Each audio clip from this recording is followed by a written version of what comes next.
গোপালগঞ্জের পুরানো হাট লাগে কানেক্ট পেয়ে দেখেন ধান লাগিয়েছে, জায়গা ধান লাগিয়েছে এই পাশ দিয়ে। এটা মেবি পোলাওর ধান, আর এই জায়গা কয়টা পোলাওর ধান রয়েছে গাইস দেখতে থাকেন।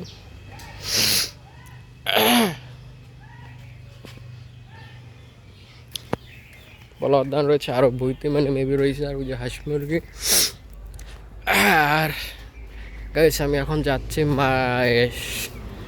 মাঠে, মেবি যাব ওই, যাই হোক কথা যে কথা আজকে এই বছরের শীতের পিঠে খাইলাম ভালো সুন্দর মুরগির মাংস দিয়া, ভালোই লাগলো খাইতে। আর ধান আনতে গেছিলাম, ধান আনতে যে এসে বাল খেরে এসে আমার চুল কাটছিল, মুখ টুক সে অবস্থা টাইট হয়ে গেছে। পরে এক বোঝা আনছি, আইনে আর আনি নাই, এই এতটুকুই। তাই মাঠে গেছিলাম, দেখি আমি আবার আজকেও যাই নাকি বলা যায় না। আজকে বলা ধানে বইতার কেউ যাবে না, ওই সময় হলো গাইস আমার মোবাইল কাছে ছিল না, তো ওই জন্য আপনাদের জন্য ভিডিও মেবি করতে পারি না, বুঝছেন গাইস, মনে কিছু করেন না। দেখি যদি কালকে যদি ধান থাকে আবার যাইবো, যায় সেই সময় আপনাদের জন্য মেবি ভিডিও করব।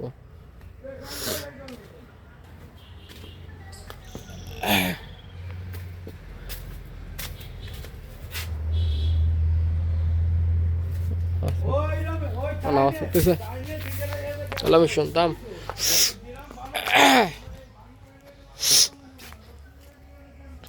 গাইস, এই জন্য আমি দুঃখিত যে আজকে আপনাকে বইতে গেছিলাম, আপনাদের দেখাতে পারি নাই, নাইলে আমি যা দেখাতাম ওই সময় মোবাইলে চার্জ ছিল না তো গাইস, এই জন্য দেখাতে পারি না। আর গাইস দেখেন আমি নানুর বাড়ি আইসে বুই খামারিতে যায় কি কালো হয়ে গেছে, পুরো ব্ল্যাকে গেছে গাইস, বুঝছেন। ওই বইতে যাইতে হয়, পরে মামার সাথে এসে এই বিভিন্ন জায়গায় যায় লাগে গাইস। দেখেন আমার মুখের ফেস কি এরকম হয়ে গেছে, কালা পুরো ব্ল্যাক ডায়মন্ড হয়ে গেছে গাইস, বুঝছেন, কিছু বলাই নাই। যাই হোক সমস্যা নাই, এই জন্য লজ্জা লাগে ক্যামেরার সামনে আসতে। তার আমি ফেস দেখা যেত ভিডিও করতেছি নতুন, সেই জন্য আপনাদের জন্য ফেস দেখাই, সেই জন্য মনে কিছু করেন না। আমি চেষ্টা করি ইনশাল্লাহ বাসায় গেলে আবার আমি এই ঘরের ভিতরে থাকবো না, তো এই সময় ইনশাল্লাহ আমার চেহারা সুন্দর হয়ে যাবে, বুঝছেন গাইস, আপনাদের দোয়া আল্লাহর রহমতে।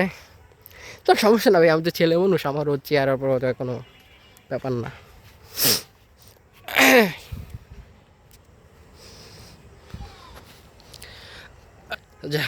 ভাই সেই কথাটা বলতেছিলাম।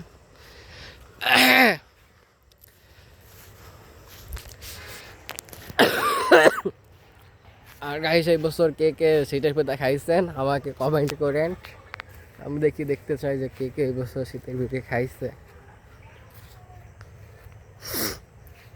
তারপর গাইস ঠান্ডা লাগছে, বুঝছেন, নবগঙ্গা ব্রিজের পথে বসি, এই কাশি মাসি মাথা ব্যথা ঠান্ডা।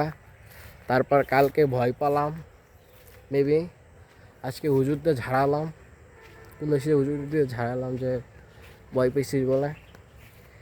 এই আসি ওখান থেকে পরে গেলাম মরিষে, কনে দান চা খাইতে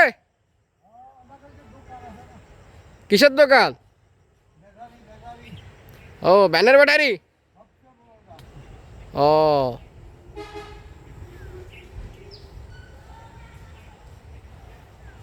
ও যাই হোক গাইস, এই কথা তো বলতেছিলাম।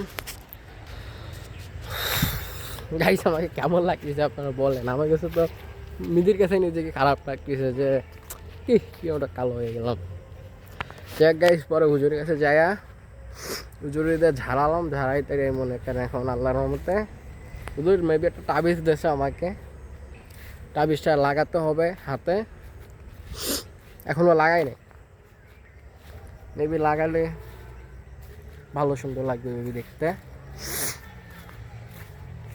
আর গাইস লোহাগড়া প্রচুর ঠান্ডা, তো বলার মতো না, প্রচুর ঠান্ডাতে ঠান্ডা লেগে যাচ্ছে। আপনাদের কার কোন জায়গা কীরকম ঠান্ডা গাইস আমাকে কমেন্ট করবেন, যে আমি দেখতে চাই দেখি যে কোন জায়গা কীরকম ঠান্ডা, বুঝছেন গাইস?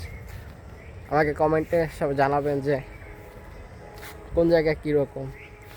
আর গাইস যারা আমার নতুন ভিডিও দেখতেছেন তারা আমার ইউটিউবে ফলো বাটনটা অন করে দেবেন, যাতে নেক্সট টাইম আমি যখন ভিডিও ছাড়বো তখন নোটিফিকেশনটা আপনার কাছে আগে যাবে, বুঝছেন? যারা আমার নতুন ভিডিও দেখবেন তাদের জন্য একটা কথা, যে আমার ভিডিও নোটিফিকেশন চালু করে দিলে আপনার কাছে আমার সবসময় আমার আগের ভিডিওটা যাবে। যাই হোক গাইস, সবাই ভালো থাকেন, সবাইকে আল্লাহ হাফেজ। আবার নেক্সট ভিডিওতে কথা হবে, সেই পর্যন্ত সবাই ভালো থাকেন, সুস্থ থাকেন, নিরাপদে থাকেন, সবাইকে আল্লাহ হাফেজ।